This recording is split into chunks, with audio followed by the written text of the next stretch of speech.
Bonjour à tous, bienvenue, ravi de vous retrouver. Nous sommes ensemble jusqu'à 10h30 ce matin.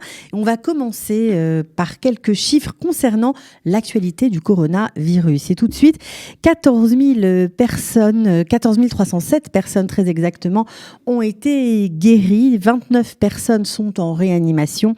2146 personnes sont actuellement malades et 281 personnes sont décédées du coronavirus.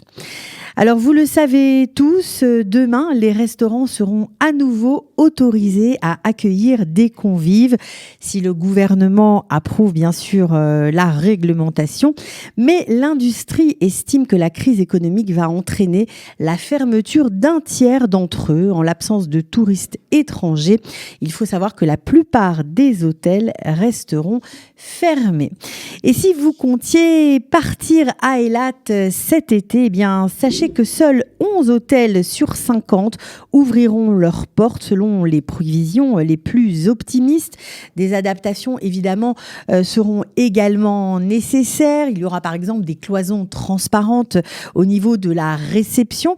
Les chambres seront désinfectées. Alors on ne sait pas exactement ce que ça veut dire, mais on peut imaginer que le nettoyage sera fait au mieux. Et dans les salles à manger, il n'y aura plus de buffet en libre service, mais des repas servis à table par des serveurs ou alors des postes où on pourra choisir sa nourriture, mais ce sont les serveurs qui nous serviront.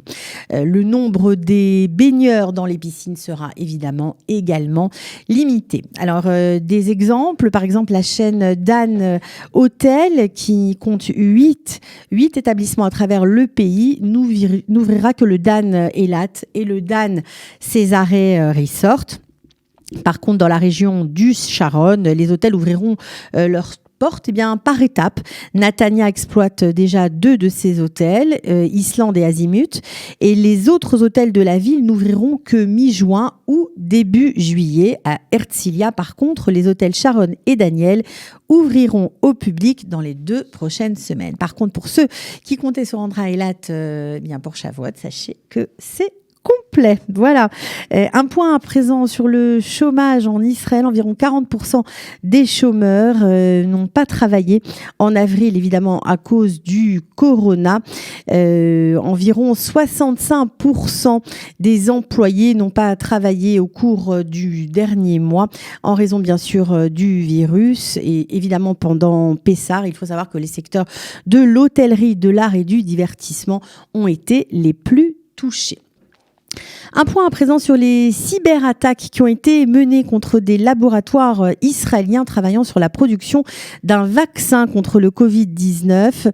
Eh bien, c'est Arutz Time, citant Nir Dvori, le spécialiste de la défense, de la sécurité de Channel 12, donc de la chaîne de télévision 12, chaîne de télévision israélienne, qui nous précise que ces cyberattaques n'ont pas été menées dans le but de voler des informations ou des renseignements concernant la réalisation d'éventuels vaccins, mais uniquement dans le but de déstabiliser et de saboter les efforts de ces laboratoires israéliens.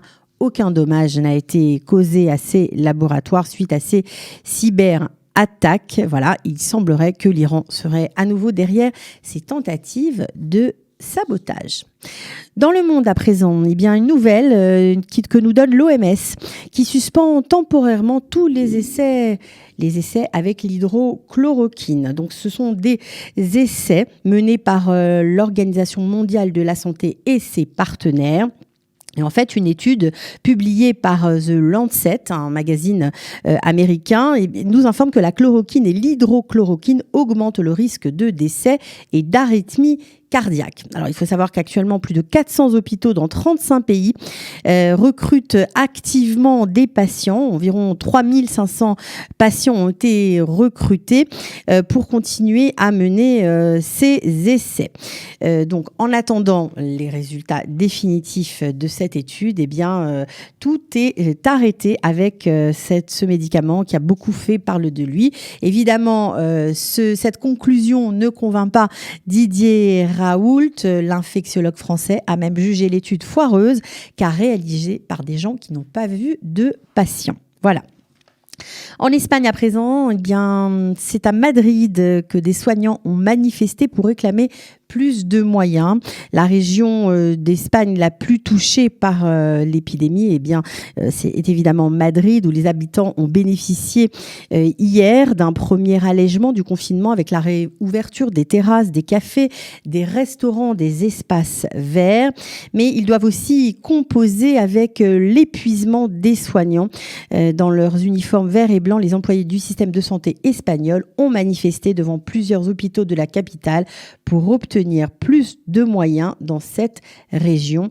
Il faut savoir que Madrid a enregistré un tiers des cas et des morts en raison du coronavirus, et le système de santé espagnol s'est trouvé au bord du point de rupture, au pire de la crise. Une nouvelle qui nous vient de Chine à présent. La ville de Wuhan, d'où est partie la pandémie de coronavirus, a annoncé hier avoir interdit la chasse d'élevage d'animaux sauvages et leur consommation, y compris les 5 espèces sauvages en élevage d'ailleurs, pour une durée de 5 ans. Et dans les pays d'Amérique latine à présent, eh bien, le nombre de personnes infectées par le Covid-19 a bondi. Depuis une semaine, le nombre de cas augmente au Brésil. Donc ça en fait le 3e pays le plus touché dans le monde, avec plus de 291 000 cas. Derrière suit le Pérou, le Mexique, le Chili et l'Équateur.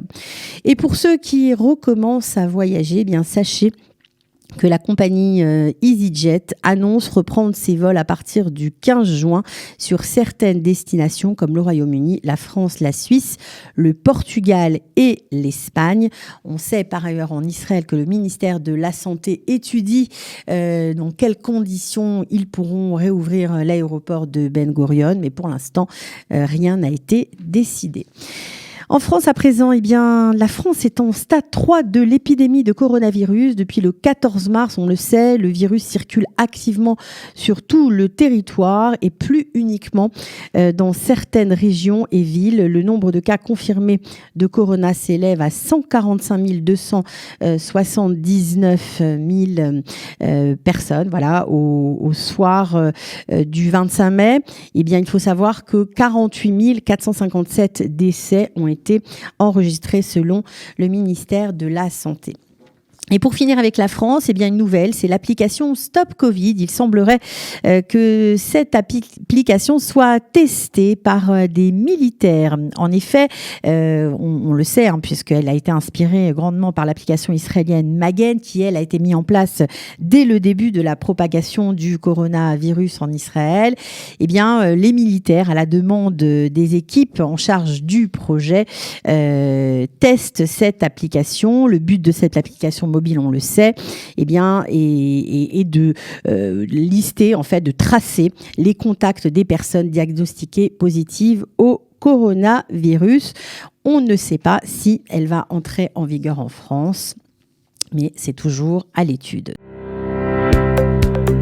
Pour tout savoir sur le coronavirus en Israël, les recommandations officielles mises à jour, les aides au Olim et tous les services proposés par le gouvernement, les municipalités, Kalita et les associations francophones d'Israël, dans cette période de crise inédite, connectez-vous sur www.info-covid19-kalita.com.